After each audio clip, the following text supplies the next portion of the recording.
Olá, tudo bem? Sejam bem-vindos ao Boletim de Notícias da Dama de Ferro, o seu canal de notícias e também de entretenimento. Aproveitando a oportunidade, você já conferiu o podcast da Dama de Ferro? Não? Você pode ver o podcast da Dama de Ferro com a deputada federal do PL, a Bia Kicis, na íntegra aqui no YouTube. E nós estamos postando também vários highlights nos shorts do YouTube e também nos perfis da Dama de Ferro, que eu aproveito para pedir para você nos seguir em todas as redes sociais. Bom, aqui no Boletim de Notícias, nós trazemos as notícias mais relevantes e, na sequência, uma análise crítica e independente dos fatos. Então, vamos às principais manchetes. Presidente do Senado, Rodrigo Pacheco, segue postergando a instalação da CPMI dos atos de 8 de janeiro. Márcio França quer pobres custeando passagens aéreas e toma pito do Lula.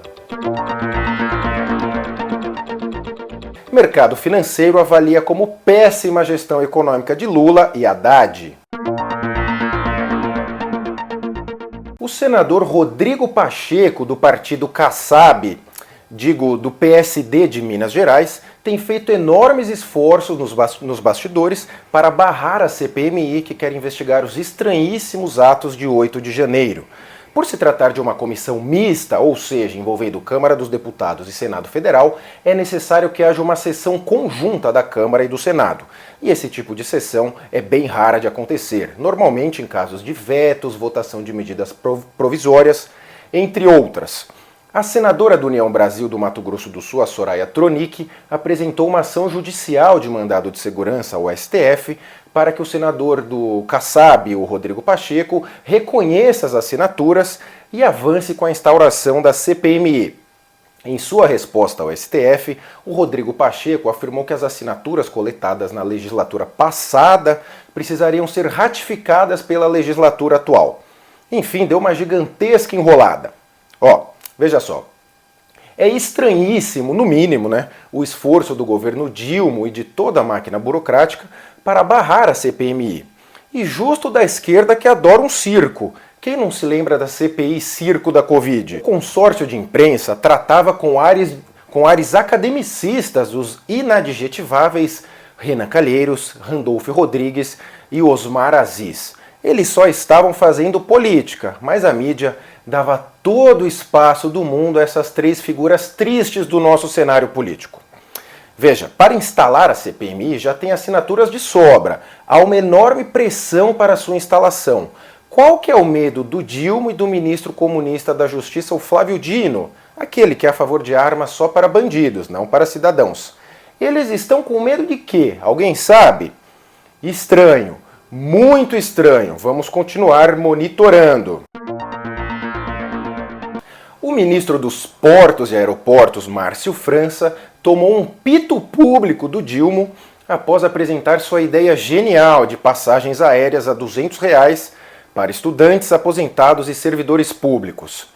O ministro dos Portos e Aeroportos, o Márcio França, é seguramente a pessoa no Brasil que menos entende de portos e aeroportos. Ele só está lá pelo loteamento político do Ministério. Aquela prática que hoje em dia a Globo, a Folha e o Estadão voltaram a achar normal. Para quem não se lembra, o Márcio França, ele sofre do chamado viés de ancoragem. Ele está ancorado até hoje naquele momento em que ele disputou com o tucano João Dória o governo de São Paulo. E deu um baita calor, de fato, no João Dória nos debates. O João Dória, na época, tinha um telhado de vidro enorme. Ele tinha prometido não largar a prefeitura de São Paulo e largou.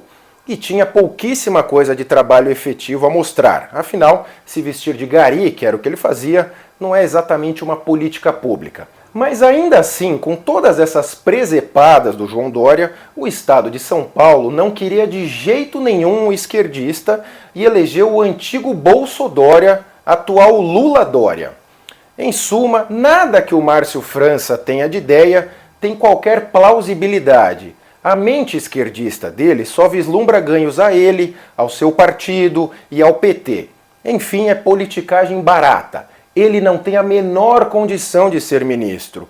O Márcio França foi multiderrotado em eleições em São Paulo e ganhou uma boquinha. E que boquinha o Ministério, hein, Márcio França? Ah, um outro ponto é que na eleição contra o Dória, aquela em que o França está ancorado até hoje, ele tentou de todo jeito esconder o apoio do Lula. E hoje ele é ministro do Lula. Mercado financeiro avalia como péssima a gestão econômica do Lula e do Haddad. Uma pesquisa da Genial Quaest ouviu o posicionamento de agentes do mercado financeiro brasileiro em torno da política econômica do governo Lula. Intitulado O que pensa o mercado financeiro, o levantamento aponta que 98% dos entrevistados acreditam que a política econômica do país está indo na direção errada. 98%. Esse tipo de porcentagem só o amigo do Lula, o Nicolás Maduro, atinge, mas é de aprovação.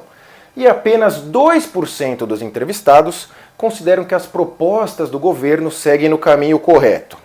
Além disso, 90% dos participantes da pesquisa acreditam que a atual política não vai gerar sustentabilidade da dívida pública. Já com relação aos investimentos, 42% dos agentes do mercado financeiro acreditam que os investimentos devem diminuir e somente 20% esperam que ele aumente. Olha, a maior surpresa da pesquisa é que existam 2% entre os big players do mercado que acreditam na política econômica do Lula.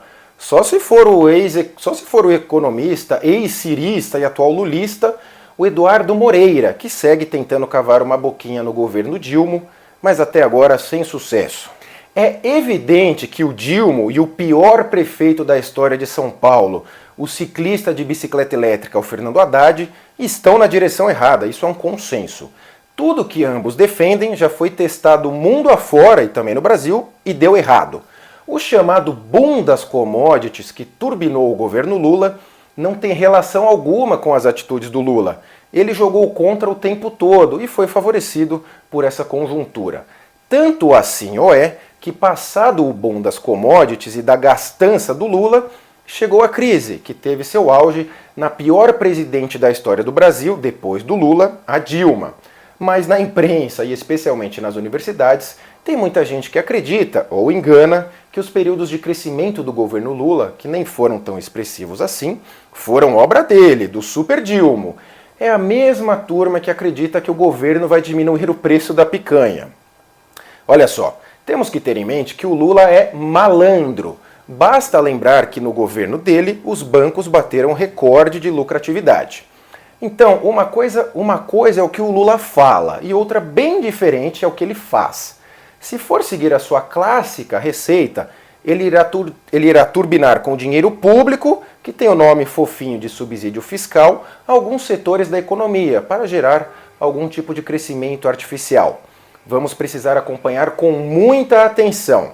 E veja, tudo que o Lula fizer, o consórcio de imprensa passará um pano danado, igual fez agora na queda de 1% do preço da carne, sem explicar o motivo da queda. E qualquer boa notícia que eventualmente vier do governo Lula, certamente tem um fundo de tragédia escondido. E sem contar que cada atrapalhada do Lula e do ciclista Haddad, a mídia vai tirar da cartola algum fato do governo anterior, como cortina de fumaça. O Lula não sabe fazer, é um enganador profissional. Esse foi o Boletim de Notícias da Dama de Ferro. Conte aqui pra gente as suas impressões e faça comentários também se assim for do seu desejo. E nos vemos na próxima edição do Boletim de Notícias aqui na Dama de Ferro. Até mais!